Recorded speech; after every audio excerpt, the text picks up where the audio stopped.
नमस्ते दोस्तों। रात के इस प्रहर में जब शोर थम चुका है, क्या आप अपने भीतर के शोर को सुन पा रहे हैं? हम दिन भर भागते हैं, दूसरों को खुश करने के लिए, पैसा कमाने के लिए, सफल होने के लिए। लेकिन बिस्तर पर लेटते ही एक अजीब सी बेचैनी हमें घेर लेती है। ऐसा क्यों है कि सब कुछ होने के बाद भी सुकून कहीं खोया हुआ लगता है?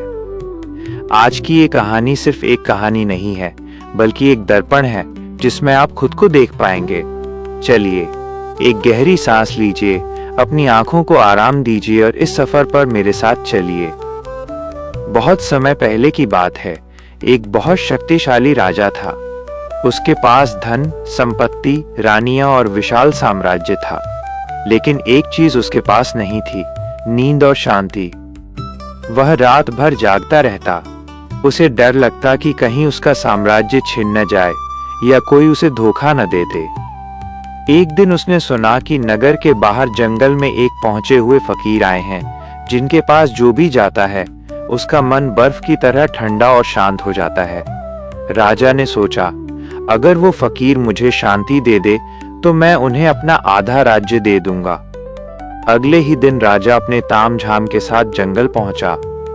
राजा वहां पहुंचा और बड़े गर्व से बोला, हे सन्यासी, मैं इस राज्य का स्वामी हूं। मेरे पास सब कुछ है, पर शांति नहीं। क्या तुम मुझे शांति दे सकते हो? बदले में जो मांगोगे वो मिलेगा। सन्यासी ने आंखें खोली और राजा की ओर देखकर मुस्कुराए।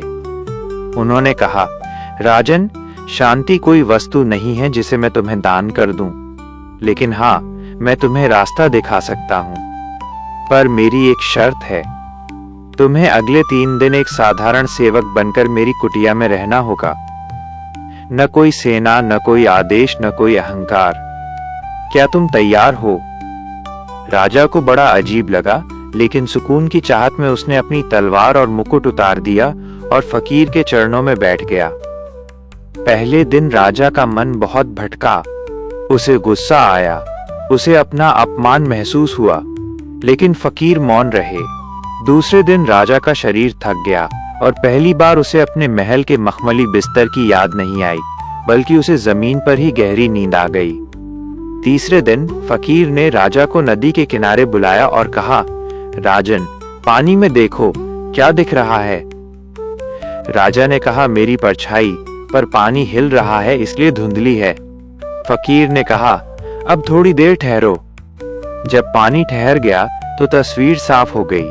फकीर बोले, राजन, तुम्हारा मन इस हिलते हुए पानी जैसा है। तुम इसे बाहर की चीजों से शांत करना चाहते थे, लेकिन शांति तब मिली जब तुमने दौड़ना छोड़ दिया और खुद को ठहरने का मौका दिया। दोस्तों, राजा को समझ आ गया कि शांति कहीं बाहर नहीं, बल्कि अहंकार के त्याग और वर्तमान में जीने में है। हम भी अपनी जिंदगी में एक राजा की तरह भाग रहे हैं। हम कल की चिंता और कल के पछतावे में आज का सुकून खो रहे हैं। आज जब आप सोएं तो इस फकीर की बात याद रखें। मन को शांत करने की कोशिश मत करो, बस ठहर जाओ। जो बीत गया उसे पीछे छोड़ दें, जो आने वाला है उसकी चिंता अभी न करें। आप इस पल में हैं, आप सुरक्षित हैं और आप पर्याप्त हैं। अपनी सांसों पर ध्यान दें और धीरे धीरे नींद की गोद में समा जाएं। शुभ रात्रि।